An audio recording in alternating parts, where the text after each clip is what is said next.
Hello everyone. तो पिछले video में हमने देखा था ऑटोट्रोफिक न्यूट्रिशन क्या होता है। तो इस वीडियो में हम स्पेसिफिकली प्लांट्स का फोटोसिंथेसिस के बारे में डिस्कस करेंगे। ठीक है, तो हम सभी को पता है जो फोटोसिंथेसिस होता है उस प्रोसेस की मदद से प्लांट्स अपना खाना बनाते हैं। ठीक है, तो इसका केमिकल रिएक्शन है ये, यानी कि कार्बन डाइऑक्साइड लेता है, साथ में पानी लेता है। इन द प्रेजेंस ऑफ क्या क्या, आपका सनलाइट प्रेजेंट होना चाहिए और क्लोरोफिल प्रेजेंट होना चाहिए। यानी कि फोटोसिंथेसिस का प्रोसेस कहाँ पर होता है, आपका पत्तों पर, लीफ पर। तो इस रिएक्शन के दौरान हमारा प्रोडक्ट क्या बनता है, C6H12O6 यानी कि ग्लूकोज बनता है, और साथ में पानी और ऑक्सीजन निकल जाता है। और यही वो ऑक्सीजन है जो हम एनिमल्स एज ए रेस्पिरेशन के लिए यूज करते हैं। ठीक है, तो ये इम्पोर्टेंट बहुत रिएक्शन है, तो आप इसको जरूर से याद कर लेना। तो अब बात आता है जो वाटर और कार्बन डाइऑक्साइड लेता है वो कैसे लेता है। तो हमें पता है वाटर प्रेजेंट होता है सॉइल में। तो सॉइल से प्लांट्स कैसे लेता है अपने बॉडी में वाटर, थ्रू रूट्स, यानी कि रूट्स के जरिए, जड़ों की मदद से। ठीक है, और जो कार्बन डाइऑक्साइड होता है उसको लेता है वो एयर से। एयर से कैसे लेता है, स्टोमेटा होता है लीफ के पास। लीफ के ऊपर छोटे छोटे छोटे छोटे पोर्स होते हैं जिसको हम बोलते हैं स्टोमेटा, जिसकी मदद से गैसेस एक्सचेंज होते हैं। यानी कि कार्बन डाइऑक्साइड बाहर से पत्तों के अंदर घुस जाता है और ऑक्सीजन पत्तों से बाहर निकल जाता है, जो हम रेस्पिरेशन के लिए यूज करते हैं। ठीक है, तो यहाँ तक था फोटोसिंथेसिस का बेसिक कॉन्सेप्ट। अब हमें जानना है कि फोटोसिंथेसिस के दौरान क्या क्या और प्रोसेसेस होते हैं ताकि हमारा ऑक्सीजन और प्लांट्स का ग्लूकोज बन सके। तो इसी में हम पढ़ेंगे तीन इंपॉर्टेंट प्रोसेसेस या फिर इवेंट्स जो फोटोसिंथेसिस के दौरान होते हैं। ठीक है, सबसे पहला है आपका absorption of light energy by chlorophyll. तो एनर्जी के बिना तो खाना बनेगा नहीं, तो एनर्जी कैसे एब्जॉर्ब होता है, तो एनर्जी जो एब्जॉर्ब होता है वो होता है क्लोरोफिल के जरिए। क्लोरोफिल एक ऐसा कैटलिस्ट है, एक ऐसा सब्सटेंस है जो लाइट एनर्जी को केमिकल एनर्जी में कन्वर्ट करता है। कन्वर्ट क्यों करता है, ताकि खाना बना सके। ठीक है, तो पहला हमारा इवेंट तो हो गया ये कि जो हमारा क्लोरोफिल है वो लाइट एनर्जी को एब्सॉर्ब करेगा। सेकंड हमारा इवेंट है conversion of light energy to chemical energy and splitting of water molecules into hydrogen and oxygen. तो जो लाइट एनर्जी था वो तो लाइट एनर्जी से काम चलेगा नहीं, हमें केमिकल एनर्जी चाहिए, क्योंकि हमें केमिकल रिएक्शन करवाना है। तो केमिकल रिएक्शन करवाने के लिए हमें चाहिए केमिकल एनर्जी। तो हम क्या करेंगे, हमारा क्लोरोफिल क्या करेगा, जो लाइट एनर्जी था उसको केमिकल एनर्जी में कन्वर्ट कर देगा। ठीक है, कन्वर्ट कर दिया, तब वो क्या करेगा, क्योंकि हमारा जो ग्लूकोज है उसमें ऑक्सीजन भी है, हाइड्रोजन भी है और कार्बन भी है। लेकिन हमारा जो कार्बन डाइऑक्साइड था उसमें हाइड्रोजन नहीं था, तो हमें एक्स्ट्रा करके हाइड्रोजन चाहिए। तो हम हाइड्रोजन कहाँ से लाएंगे, हम हाइड्रोजन वाटर से लाएंगे। ठीक है, हम हाइड्रोजन वाटर से लाएंगे। तो वाटर में तो ऑक्सीजन भी है, हाइड्रोजन भी है, लेकिन हम हाइड्रोजन कैसे लाएंगे, हम वाटर को तोड़ देंगे, यानी कि स्प्लिटिंग ऑफ हाइड्रोजन। स्प्लिटिंग का मतलब होता है ब्रेकिंग। तो वाटर का फॉर्मूला होता है आपका H2O, क्योंकि यहाँ पर हाइड्रोजन भी है, ऑक्सीजन भी है। तो अगर हमने इसको स्प्लिट कर दिया तो हमें हाइड्रोजन भी मिल जाएगा और साथ ही में ऑक्सीजन भी मिल जाएगा।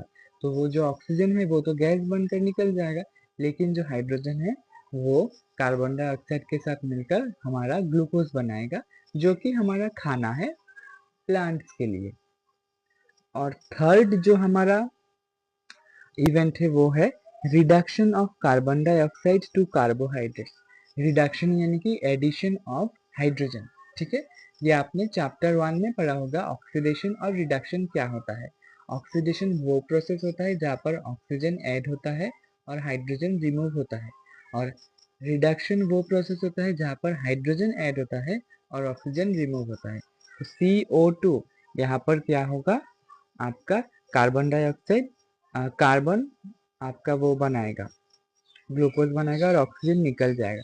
क्योंकि ऑक्सीजन निकल रहा है इसलिए इसको प्रोसेस को बोलते हैं रिडक्शन। लेकिन हमें तो पता है ऐसे नॉर्मली सभी प्लांट्स के लिए होता है, लेकिन जो हमारे डेजर्ट प्लांट्स होते हैं उसमें कुछ और तरीके से ही फोटोसिंथेसिस होता है।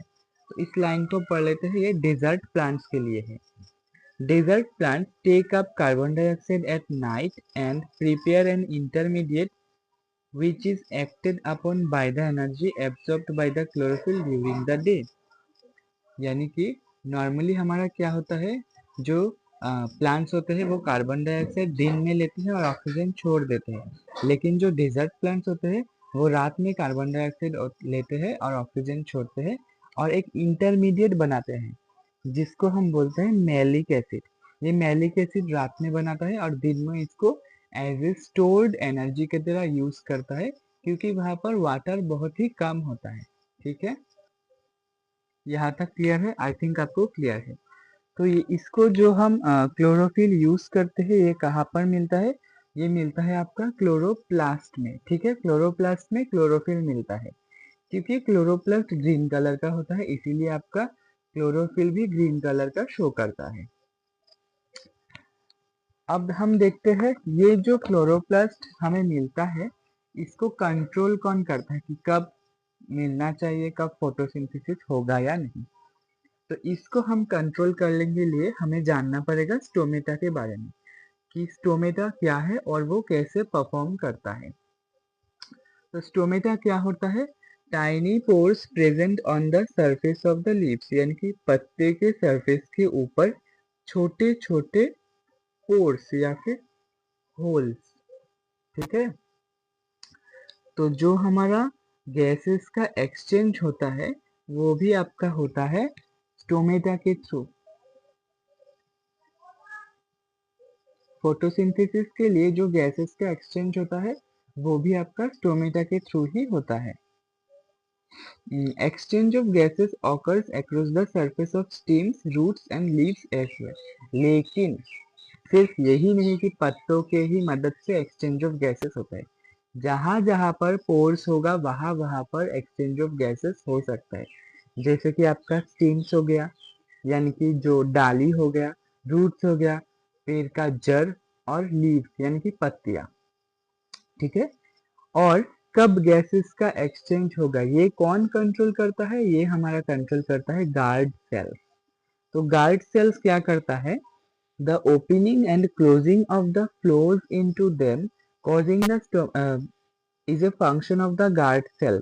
The guard cells swell when water flows into them, causing the stomatal pore to open.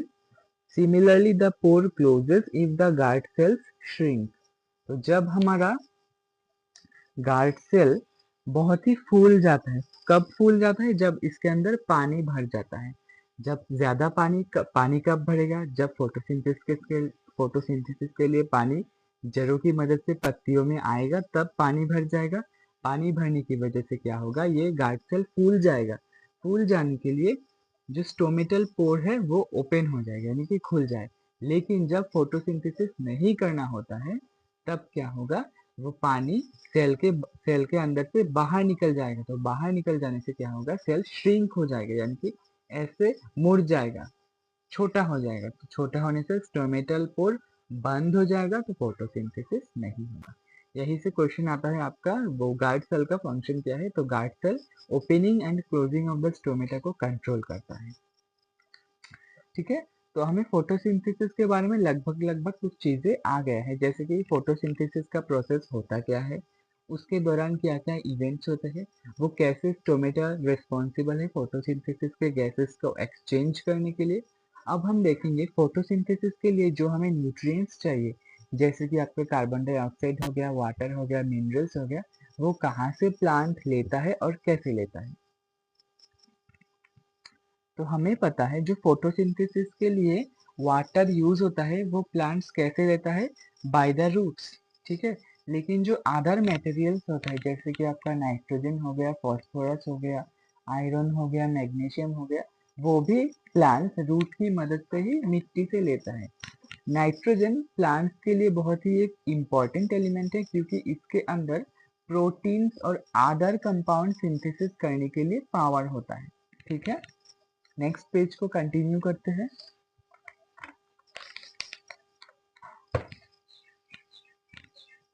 और अगर कोई प्लांट्स के लिए नाइट्रोजन सबसे इम्पोर्टेंट एलिमेंट माना जाता है और ये नाइट्रोजन प्लांट्स वो मिट्टी से भी ले सकता है या फिर एयर से भी ले सकता है। अगर मिट्टी से नहीं मिला तो वो एयर से ले लेता है। कैसे?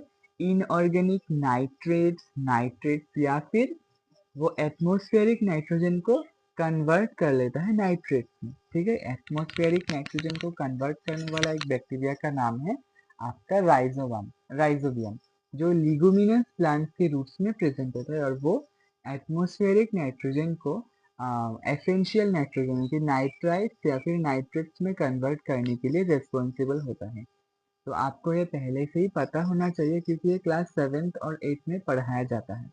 तो आज के लिए इतना ही। फोटोसिंथेसिस हमने डिटेल में डिस्कस कर लिया है। नेक्स्ट वीडियो में हम हिस्टोट्रोपिक न्यूट्रिशन के बारे में डिस्कस करेंगे और एमीबा का न्यूट्रिशन के बारे में डिस्कस करेंगे। ठीक है, अगर इस वीडियो में कोई भी आपको टॉपिक ऐसा लगा कि समझ में नहीं आया तो कमेंट में ज़रूर बताइए। मिलते हैं नेक्स्ट वीडियो में, तब तक के लिए थैंक यू फॉर वॉचिंग।